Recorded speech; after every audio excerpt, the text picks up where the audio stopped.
मुनि जीवन के आधार अंतर मना विनती करो स्वीकार।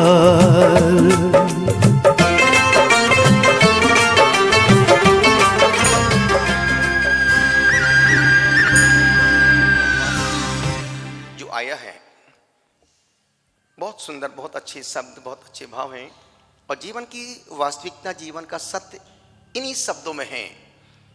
आज का अंतर्मना उवाच क्या संदेशा दे रहा है? धर्म, संत और सत्संग का साथ बहुत जरूरी है। धर्म, संत और सत्संग का साथ बहुत जरूरी है।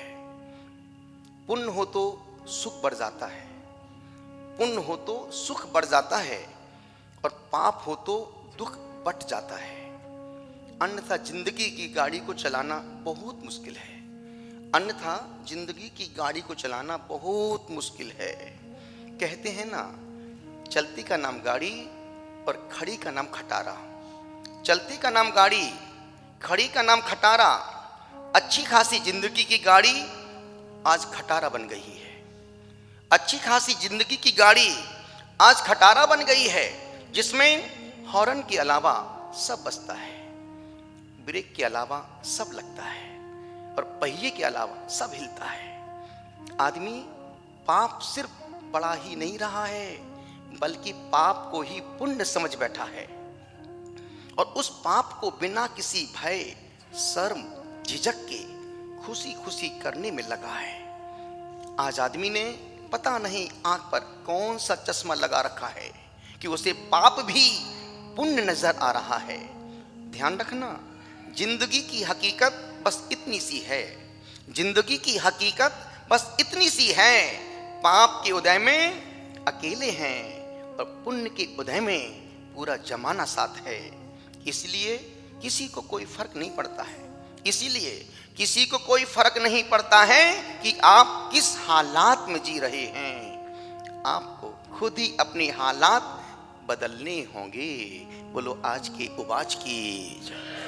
जैसा कि रोज रोज की तरह एक एक स्तुति का अपन अर्थ भावार्थ कर रहे हैं। कल तक अपन ने या समन्त स्वामी ने भगवान पारसनाथ की स्तुति का बहुत प्यारा भक्तिमय अर्थ किया था और हमने उसका भावार्थ बतलाया था। आज भगवान महावीर स्वामी जिन शासन के सिरमौर हैं, यदि आदिनाथ भगवान जैन दर्शन की नींव के पत्थर हैं, तो भगवान महावीर स्वामी उस मजबूत नींव के उत्तुंग शिखर के कलश हैं। नींव मजबूत है तभी धर्म चल रहा है। समन्त स्वामी ने अपनी स्तोत्र काव्य के माध्यम से उन्होंने कहा है, यह भगवान वर्धमान विशिष्टमयी लक्ष्मी रति ददाती वीर स्तस मुदयी। विशिष्ट लक्ष्मी आत्मी संपत्ति को देने वाले थे, इसलिए आपका नाम वीर कहलाया। उनका जो वीर नाम पड़ा, आप विशिष्ट लक्ष्मी को देने वाले हैं। ऐसी वस्तु को आप देने वाले हैं जो संसार में किसी के पास नहीं मिलने वाली है, जो किसी के पास न मिले और फिर मिल जाए, बस वही विशिष्ट है। इसलिए आपने वीर नाम को सफल सार्थक किया है। हे वीर जिन, ये कौन कह रहा है? समन्त भट्ट महाराज। कौन कह रहा है? समन्त भट्ट आचार्य समन्त भट्ट स्वामी कह रहे हैं। किससे कह रहे हैं? भगवान महावीर स्वामी से। किस में कह रहे हैं?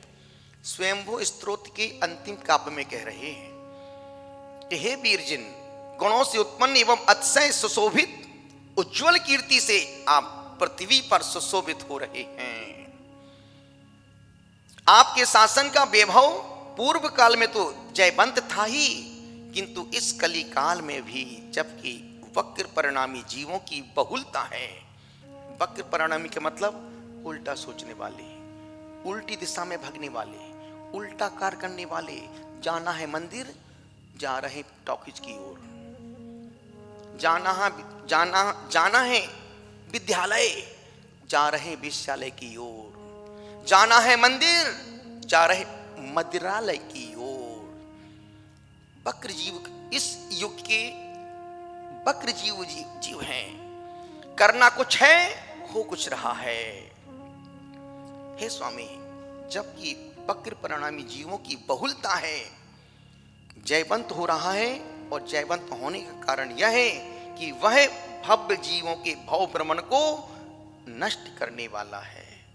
इतना ही नहीं, आपके इस शासन की वे गणधर आदि देव स्तुति भी करते हैं, निरंतर प्रशंसा करते हुए तृप्त नहीं होते हैं, जो कि अज्ञान अथवा रागादि दोष रूपी चाबुकों का निराकरण करने में समर्थ हैं। तीसरे काव्य में समंत स्वामी कह रहे हैं कि हे स्वामी, प्रमाण के दो भेद हैं, प्रत्यक्ष और परोक्ष। प्रत्यक्ष को इष्ट कहते हैं और अनुमान आगम आदि को इष्ट कहते हैं। जो दिख रहा है ये प्रत्यक्ष है, और जो दिख नहीं रहा है वह परोक्ष है। अनुमान आगम आदि को इष्ट कहते हैं। आपने जो स्याद्वाद अनेकांत रूप उपदेश दिया है तथा प्रत्यक्ष और परोक्ष प्रमाण का विरोध न होने से निर्दोष है, सबको मान्य है। इसके विपरीत स्यात् अव्यय से रहित जो अन्य उपदेश है वह प्रत्यक्ष तथा प्रमाण से विरुद्ध होने के कारण निर्दोष नहीं है, सबको मान्य नहीं है। चौथे काव्य में फिर कहा, हे स्वामी, यद्यपि समस्त सुर और असुर आपकी पूजा करते हैं और मिथ्या दृष्टि जीवों को आपका उपदेश, आपका दर्शन, आपकी वंदना सुहाती नहीं है। धर्मात्माओं को, पुण्यात्माओं को, भव्य जीवों को परमात्मा का दर्शन ना मिले तो सिर में दर्द हो जाता है, और मिथ्या दृष्टि जीवों को चाय ना मिले तो सिर में दर्द हो जाता है। आपकी पूजा करता, आपके उनके प्रमाण से रहित है। आप त्रिलोकवर्ती जीवों के परम हितैषी हैं। केवल ज्ञान निरावरण ज्योति प्रकाशमय मोक्ष को प्राप्त है। आपने ऐसी ज्योति को पाया है जिसमें घी की आवश्यकता नहीं है, जो अखंड त्रिकालवर्ती जलती ही रहेगी।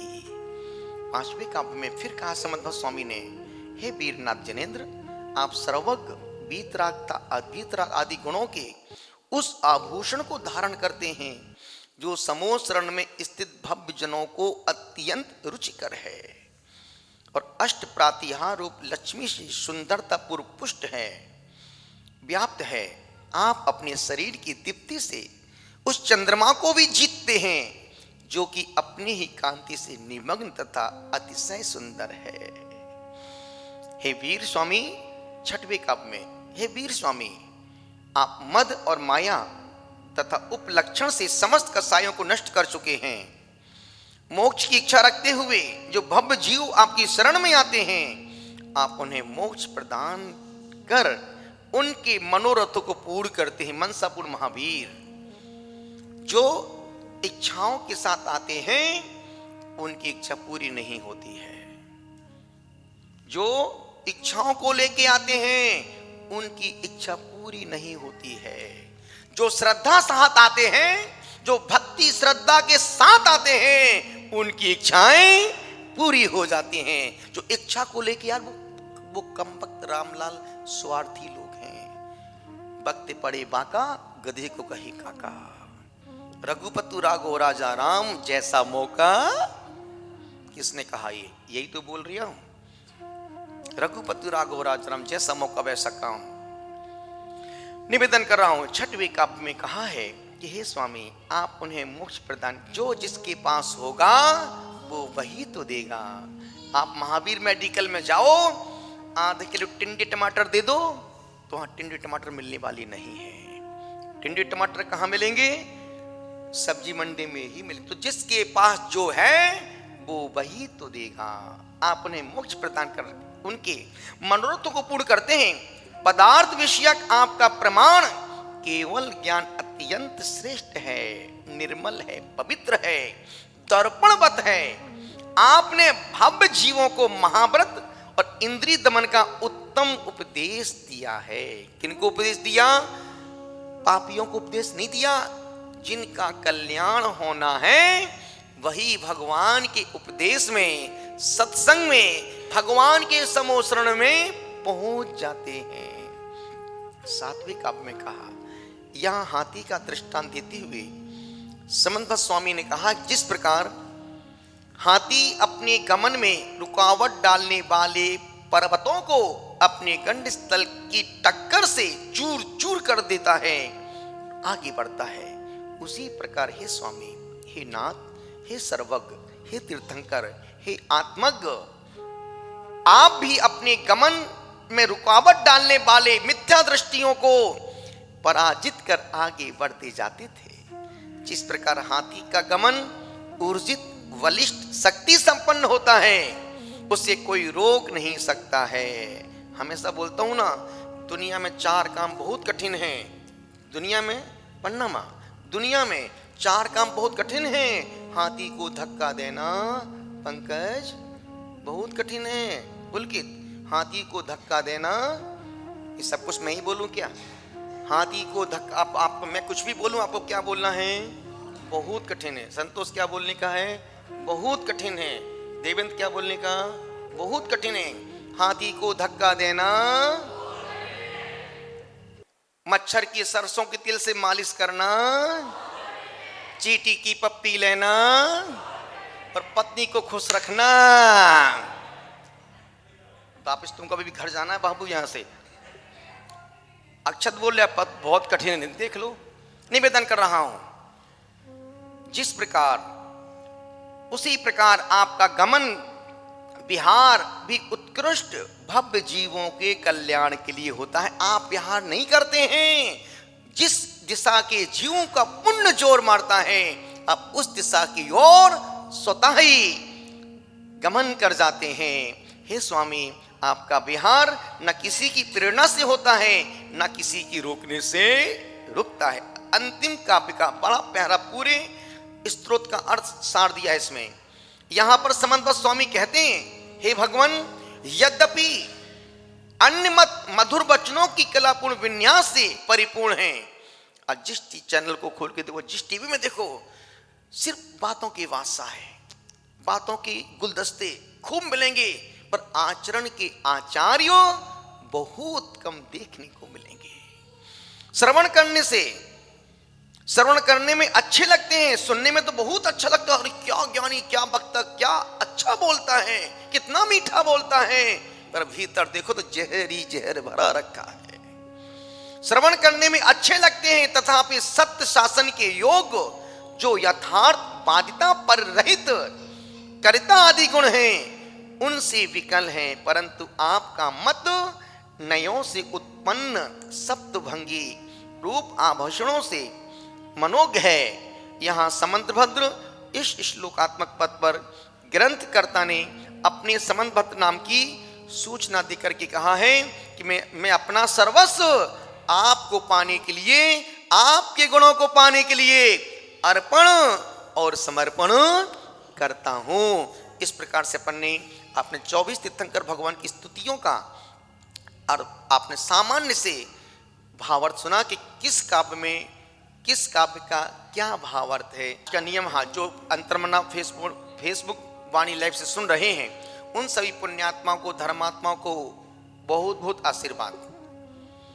जो आ रहे हैं उनको आशीर्वाद, जो घर जा रहे हैं उनको आशीर्वाद, जो घर में उठ के बैठे हैं उनको आशीर्वाद, जो आंखें मिचा रहे हैं उनको खोलने का आशीर्वाद, जो जिन्होंने पूरी पूजा लेटे लेटे सुनी उनको आशीर्वाद, जिन्होंने काम करते करते सुनी उनको भी आशीर्वाद। मतलब जिन्होंने भगवान का नाम सुना है उन सभी पुण्यात्माओं को, धर्मात्माओं को अस्त व्यस्तता के साथ खूब खूब आशीर्वाद। और आज का छोटा सा नियम, आज का नियम, कल नियम दिया था 24 घंटे नमोकार मंत्र की माला फेरना, और आप सब नियम का पालन करते हैं। आप सब ईमानदार हैं, ऑनेस्ट हैं, आपकी ईमानदारी को खूब खूब आशीर्वाद। आज का छोटा सा नियम, आज कैसा भी निमित्त मिल जाए, कोई कुछ भी बोल दे, चांटा भी मार दे, गुस्सा नहीं करना। कोई कुछ भी कहे, बोलना भैया जय जिनेंद्र की, गाली बके बोलना जय जिनेंद्र की, धक्का मारे जय जिनेंद्र की, है ना। निमित्त मिलेगा, पर मन को उद्वेलित मत होने देना। चलते हैं आज की संपूर्ण सबको आशीर्वाद के साथ।